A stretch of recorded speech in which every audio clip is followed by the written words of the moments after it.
स्वागत है आपका। आप देख रहे हैं इंडिया न्यूज हरियाणा। मैं हूं आपके साथ प्रीति सिंह। नजर डालते हैं फटाफट खबरों की ओर। बीजेपी प्रदेश अध्यक्ष बनने के बाद इंडिया न्यूज हरियाणा से बोले ओपी धनखड़, मैं अपने दायित्व का निर्वहन करूंगा और संगठन में नए चेहरों को आगे लाऊंगा। उन्होंने कहा कि प्रदेश संगठन अच्छा कर रहा है, हम और अच्छा करेंगे।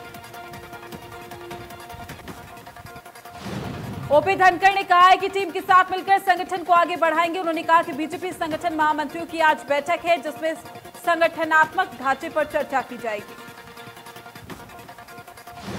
ओपी धनखड़ ने कहा कि बीजेपी बड़ौदा चुनाव के लिए पूरी तरीके से तैयार। धनखड़ ने कहा है कि वो आज सीएम से मुलाकात भी करेंगे। उन्होंने कहा कि मुझे टीम बनाना आता है, सोशल मीडिया का इस्तेमाल कर संगठन को मजबूत करेंगे।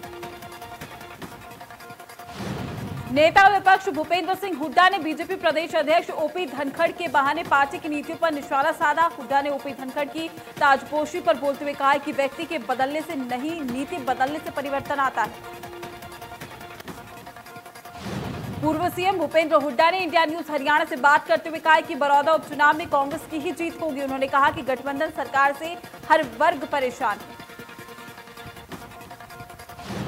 उन्होंने बीजेपी सरकार पर निशाना साधते हुए कहा कि गठबंधन सरकार किसान हित में नहीं है। उन्होंने कहा कि किसानों की आय उनकी लागत को कम करके ही बढ़ाई जा सकती है। हुड्डा ने आरोप लगाते हुए कहा कि सरकार किसानों को एमएसपी भी नहीं दे पा रही। हरियाणा के ऊर्जा मंत्री रणजीत सिंह ने चौधरी देवीलाल विश्वविद्यालय में पौधारोपण किया है। उन्होंने विश्वविद्यालय के मल्टीपर्पज हॉल पर प्रांगण में पौधारोपण कर पर्यावरण को बचाने का संदेश दिया। ऊर्जा मंत्री रणजीत सिंह चौटाला ने कहा है कि पौधारोपण अभियान से जुड़कर उन्हें बेहद खुशी हुई है। उन्होंने कहा कि देश के प्रधानमंत्री नरेंद्र मोदी और प्रदेश के मुख्यमंत्री मनोहर लाल भी बार बार पौधारोपण को लेकर लोगों को जागरूक करते रहते हैं। कोरोना के बढ़ते केसों को लेकर ऊर्जा मंत्री ने कहा है कि अब कोरोना लोगों की जिंदगी का हिस्सा बन चुका है। उन्होंने कहा कि सावधानी बरत रहे हैं, लेकिन आगे भी लगातार सावधानी बरतनी होगी। देश में किसानों को अपनी फसल कहीं भी बेचने की सुविधा को लेकर केंद्र सरकार के अध्यादेश के विरोध पर रणजीत सिंह ने कहा कि लोकतंत्र में विरोध करना सबका अधिकार, लेकिन अच्छे कामों में साथ देना चाहिए।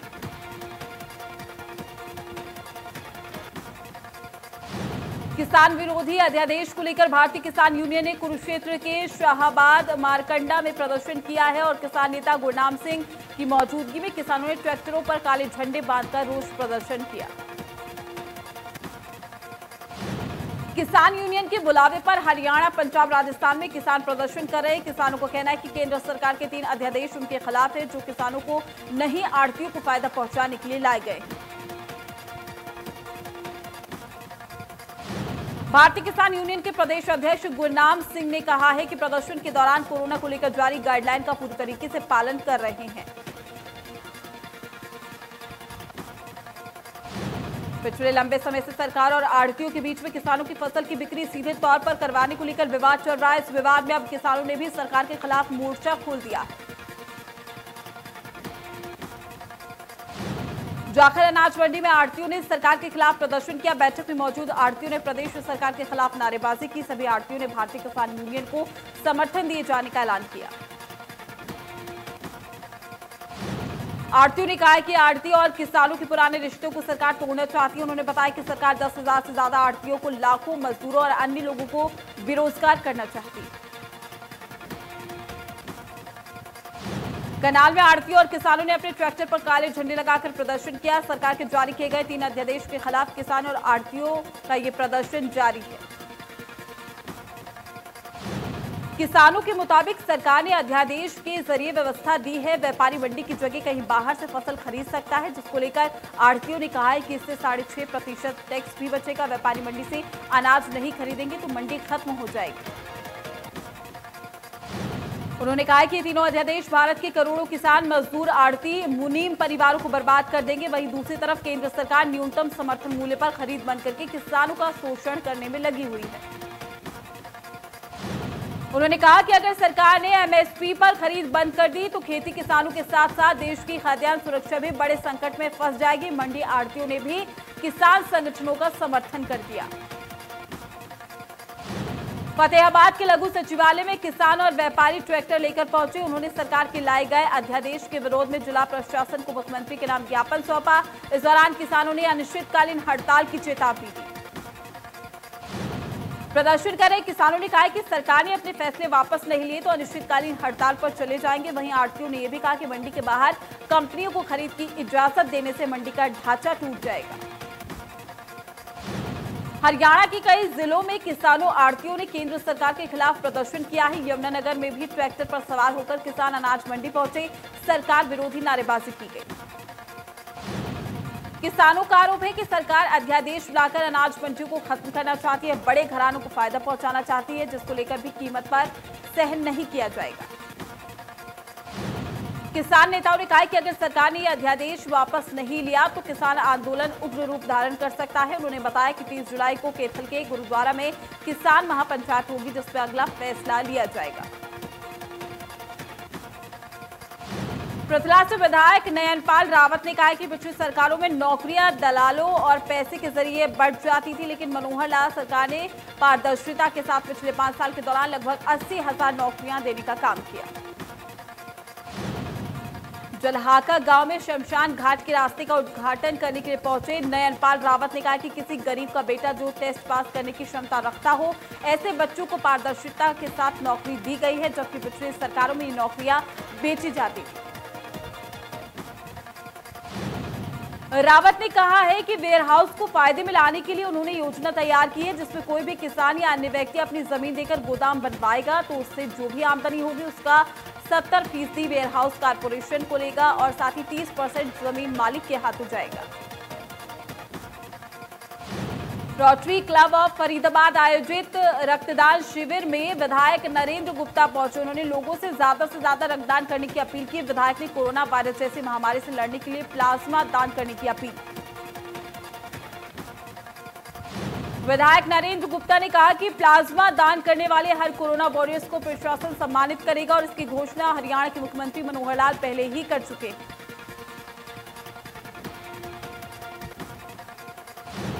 दुनिया में कोरोना के 1,46,41,819 कुल संक्रमित केस हैं। 6,08,902 कोरोना मरीजों की हो चुकी है मौत। 52,97,759 कोरोना मरीजों का चल रहा है इलाज। अमेरिका में 38,98,550 कोरोना संक्रमित केस, 1,43,289 कोरोना मरीजों की मौत, 19,52,923 कोरोना मरीजों का चल रहा है इलाज। ब्राजील में कोरोना के 20,99,896 कोरोना संक्रमित, 79,533 कोरोना मरीजों की मौत, 6,49,134 कोरोना मरीजों का चल रहा है इलाज। देश में एक दिन में कोरोना के रिकॉर्ड तोड़ केस सामने आए हैं। पिछले 24 घंटे में रिपोर्ट में 40,000 से ज्यादा नए केस सामने आए। 675 से ज्यादा कोरोना मरीजों की मौत, 22,000 से ज्यादा मरीज रिकवर हुए। देश में कोरोना के 11,18,107 कुल संक्रमित केस, 27,503 कोरोना मरीजों की मौत, 3,89,803 कोरोना मरीजों का चल रहा है इलाज। दिल्ली एम्स में स्वदेशी को वैक्सीन का ह्यूमन ट्रायल आज से शुरू हुआ है। शनिवार को दिल्ली एम्स की एथिक्स कमेटी ने कोरोना वैक्सीन कोवैक्सीन के ह्यूमन फेज 1 का ट्रायल भी मंजूरी दे दी थी। महाराष्ट्र में एक दिन में 9,518 कोरोना संक्रमण के नए केस मिले। राज्य में कुल 3,10,455 कोरोना संक्रमित, 11,854 कोरोना मरीजों की मौत, 1,28,730 कोरोना मरीजों का चल रहा है इलाज। तमिलनाडु में एक दिन में 4,979 कोरोना संक्रमण के नए केस मिले। राज्य में कुल 1,70,693 कोरोना के केस, 2,481 कोरोना मरीजों की हो चुकी है मौत। दिल्ली में कोरोना के 1,211 नए संक्रमित केस आए सामने। राजधानी में 1,22,793 कुल कोरोना संक्रमित केस, 3,228 कोरोना मरीजों की हो चुकी है मौत। यूपी में एक दिन में सामने आए 2,211 नए संक्रमित केस। प्रदेश में 49,247 कुल संक्रमित मरीज। राज्य में 1,146 कोरोना मरीजों की मौत, 18,256 मरीजों का चल रहा है इलाज। राजस्थान में कोरोना संक्रमण के एक दिन में 934 नए केस सामने आए। 29,434 कुल कोरोना संक्रमित मरीज। 500 से ज्यादा मरीजों को कोरोना से मौत। 7,145 कोरोना मरीजों का चल रहा है इलाज। हरियाणा में एक दिन में कोरोना के 617 नए केस सामने आए। प्रदेश में 26,164 कोरोना केस हुए हैं। कोरोना से अब तक 349 मरीजों की हो चुकी है मौत। 6,022 कोरोना मरीजों का चल रहा है इलाज। कैथल सट्टा खेलते 23 सट्टोरियों को पुलिस ने रंगे हाथों गिरफ्तार किया। पुलिस ने बताया है कि शहर में एक ही जगह कई लोगों के सट्टा खेलने की खबर मिली है, जिसके बाद मौके पर छापेमारी की गई। पुलिस ने बताया कि मौके पर सट्टोरियों के साथ सट्टे में दांव पर लगाए गए रुपए भी बरामद किए गए हैं। पुलिस के मुताबिक इनमें से कुछ ऐसे लोग भी हैं जिन पर पहले से सट्टे के आपराधिक मामले दर्ज है और जमानत पर चल रहे हैं। पलवल क्राइम ब्रांच की टीम ने 6 क्विंटल गांजे के साथ एक तस्कर को गिरफ्तार किया है। पुलिस आरोपी से पूछताछ कर रही है। बताया जा रहा है कि मुखबिर की सूचना पर पुलिस ने तस्कर को पकड़ने के लिए जाल बिछाया। चरखीदादरी पुलिस ने नशे के खिलाफ चल रहे अभियान के तहत टी पॉइंट मंदोली पुल के पास नाकाबंदी कर 2 नशा तस्करों को गिरफ्तार किया। पुलिस ने तस्करों से करीब 6 किलो चरस बरामद की है। पुलिस ने तस्करों से अवैध पिस्तौल भी बरामद की। पुलिस को कार से नशा तस्करी की सूचना मिली थी। तस्करों की कार को भी पुलिस ने बरामद कर लिया है। पूछताछ में तस्करों ने अपनी पहचान मंदौली गांव के रहने वाले संदीप उर्फ टेणु और विकास के तौर पर बताई। सफीदों के डिडवाड़ा गांव से लापता हुई दूसरी बच्ची का शव मिला। 4 दिन से लापता थी बच्ची। 2 दिन पहले ही छोटी बहन का शव बरामद हुआ था। 15 जुलाई को घर से लापता हुई थी दोनों बहनें। सीबीएसई परीक्षा में 8 डिवीजन में 99% नंबर लेकर आने वाली मुस्कान आईएएस बनना चाहती है। मुस्कान ने यमुनानगर में हरियाणा के शिक्षा मंत्री से मुलाकात की। मुस्कान जींद से यमुनानगर में शिक्षा मंत्री का आशीर्वाद लेने अपने परिजनों के साथ पहुंची। वही हरियाणा के शिक्षा मंत्री कंवरपाल गुर्जर ने कहा है कि मुस्कान ने 99% अंक लिए हैं। मैं उसे बधाई देता हूं। मुस्कान आने वाले समय में एक नया आयाम स्थापित करेगी।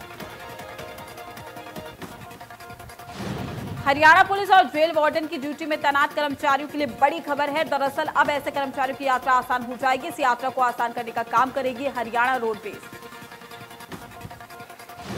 प्रदेश के लगभग 70,000 पुलिसकर्मियों और जेल कर्मचारियों को अब न केवल हरियाणा प्रदेश बल्कि चंडीगढ़ और दिल्ली में भी हरियाणा रोडवेज की बसों में निःशुल्क यात्रा करने का मौका मिलेगा। इंडिया न्यूज की टीम ने कैथल के कई गांवों में विकास कार्यों की पड़ताल की। ग्रामीणों ने कहा कि चुनाव के समय में लोग बड़े बड़े वादे दावे करते हैं, लेकिन वादों के बाद भूल जाते हैं और विकास नहीं हो पाता। विधायक लीलाराम गुर्जर का कहना है कि बीजेपी एक जैसा विकास पूरे हरियाणा और पूरे भारत में कर रही है। यमुनानगर में ग्रामीणों का आरोप है कि सिंचाई विभाग के अधिकारियों की लापरवाही के चलते उनका हर साल नुकसान होता है। मंडी लापरा केत ग्राम पंचायत में इंडिया न्यूज की टीम ने दौरा किया। गांव में ग्रामीण सरपंच और सरकार की ग्राम पंचायतों को करोड़ों रुपए की राशि दिए जाने से संतुष्ट नजर आए, तो कुछ लोगों का कहना है कि सभी ग्राम पंचायतों में कई समस्याएं, ज्यादातर गांव में जोहड़ के ओवरफ्लो होने की शिकायतें मिली। चरखीदादरी में कबूतरबाजी को लेकर दादरी पुलिस ने अभियान चलाया है। अभियान के तहत आमजन को कबूतरबाजी क्या होती है इसके बारे में जागरूक किया जा रहा है। ग्रामीण क्षेत्रों के कम पढ़े लिखे युवाओं को जाल में फंसाया जाता है। डीएसपी ने भी बताया कि सरकार ने लीगल एजेंटों के नाम अपनी वेबसाइट पर डाला है, जिससे कि आम आदमी को पता चल सके कि कौन एजेंट ठीक है और कौन गलत है। सोशल मीडिया के जरिए युवाओं को जागरूक किया जा रहा है। फरीदाबाद के सेक्टर 6 में कंपनी में बड़ा हादसा हो गया। ऑक्सीजन सिलेंडर फटने से 2 सगे भाइयों की मौत हो गई। दोनों कंपनी में गैस लीकेज को लेकर बुलाए गए थे और गैस लीकेज की जांच भी कर रहे थे। पिता का कहना है कि वो गैस का काम करते हैं और सेक्टर 6 की कई कंपनियों में उनका काम चलता है। कंपनी की तरफ से उन्हें फोन कर गैस लीकेज की जांच करने के लिए बुलाया गया था।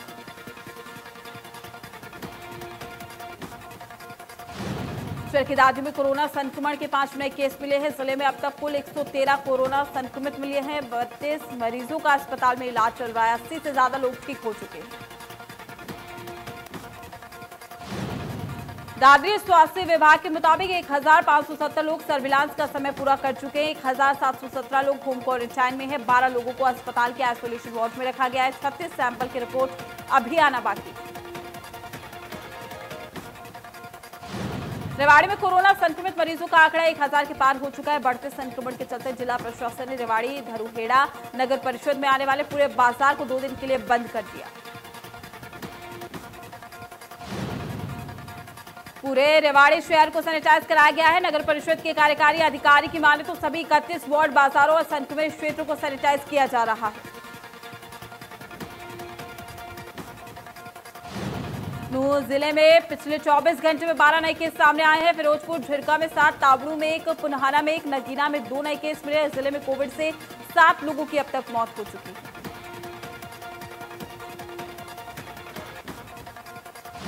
रेवाड़ी में संक्रमित महिला डॉक्टर को मकान खाली करने की धमकी मिल रही है। घर की बिजली भी काटी गई है। मकान के मालिक ने पुलिस की भी बात नहीं मानी। स्वास्थ्य विभाग की टीम को भी धमकाया। जिला उपायुक्त ने घर जाकर मकान मालिकों को फटकार लगाई। 16 जुलाई को सेक्टर 4 में रहने वाली महिला डॉक्टर संक्रमित मिली है। अब तक जिले में 5 स्वास्थ्य कर्मी कोरोना की चपेट में आ चुके हैं।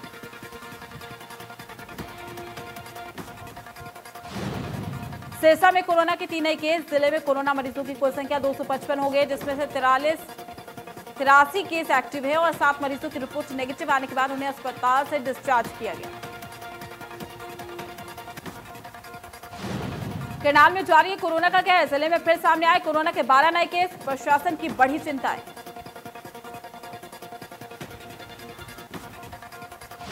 कुरुक्षेत्र के चैनपुर गांव में ग्रामीणों ने ग्रांट में फर्जीवाड़े का आरोप लगाया है। लोगों का कहना है कि सरपंच ने ग्राम सचिव से मिलकर गड़बड़ झाला किया है। वहीं सरपंच की ओर से आरोपों को निराधार बताया गया। लोगों के मुताबिक गांव में जो सरकारी ग्रांट आई थी उसके बड़े हिस्से में सरपंच और ग्राम सचिव ने मिलकर भ्रष्टाचार किया। लोगों ने शमशान की दीवार बनाने में गड़बड़ी के साथ गांव में सफाई न होने और नाजायज कब्जों की बात भी उठाई है। टोहाना में भूना के कारोबारी को सरेआम गोली मारने के मामले में पुलिस ने 3 आरोपियों को गिरफ्तार किया, जिसके बाद हरियाणा प्रदेश व्यापार मंडल ने 22 जुलाई को भूना बंद के फैसले को वापस लिया। व्यापार संघ की ओर से दी गई जानकारी के मुताबिक प्रदेश का व्यापारी समस्या को हल करवाने के लिए संघर्ष कर रहा है। कारोबारियों ने कहा कि प्रदेश के किसी भी व्यापारी के साथ ज्यादती सहन नहीं करेंगे। कुरुक्षेत्र के शाहबाद उपमंडल में बिजली कर्मी जान जोखिम में डालकर लाइन रिपेयर का काम कर रहे हैं। इस दौरान उनके पास ना तो हेलमेट है और ना ही करंट से बचने के लिए ग्लव्स। मामले को लेकर बिजली विभाग का यह भी कहना है कि बिना सेफ्टी के खंभे और लाइन पर नहीं बल्कि साधारण काम किया जा रहा है। सेफ्टी को लेकर विभाग का कहना है कि कर्मचारियों को सब कुछ दिया हुआ है। फरीदाबाद में निजी अस्पताल की बड़ी लापरवाही सामने आई। इलाज के दौरान व्यक्ति की मौत के बाद उसके परिजनों को महिला की डेड बॉडी सौंप दी गई। परिजनों ने जैसे मृतक का चेहरा देखा तो उसके होश उड़ गए। परिजन जिस डेड बॉडी को अपनी समझकर दाह संस्कार के लिए लेकर आए थे वो एक 80 साल की महिला की निकली। फतेहाबाद में बरसात से जमा पानी के चलते गड्ढे में गिरने से एक शख्स की मौत हो गई। बताया जा रहा है कि शख्स राशन लेने के लिए जा रहा था।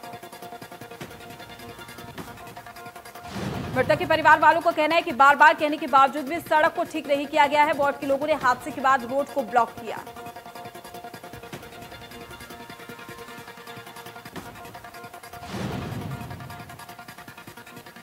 पहाड़ से अचानक आए मलबे की अगर बात की जाए तो पानी के बहाव में कई लोगों के बहने की भी खबरें सामने आई हैं।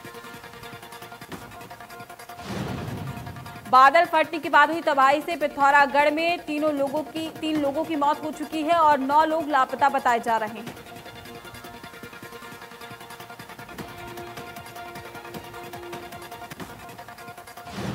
श्रीनगर में सीआरपीएफ के जवान ने खुदकुशी की है। जवान ने सर्विस राइफल से खुद को गोली मारी।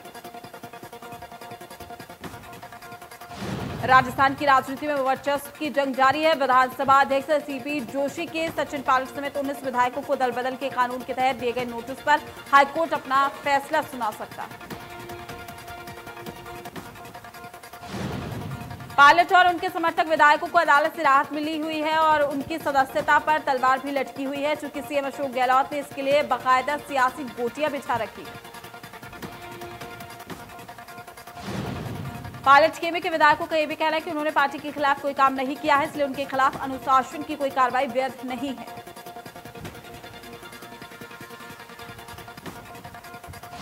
अयोध्या में राम मंदिर निर्माण की तैयारियां अंतिम चरण में है। सूत्रों के मुताबिक 5 अगस्त को प्रधानमंत्री नरेंद्र मोदी राम मंदिर की नींव रख सकते हैं। अब राम मंदिर 2 नहीं बल्कि 3 मंजिला होगा, जिसकी लंबाई 268 फीट और चौड़ाई 140 फीट होगी। राम मंदिर के अग्रभाग सिंह द्वार, नृत्य मंडप, रंग मंडप और सिंह द्वार को छोड़कर लगभग सबका नक्शा बदलेगा।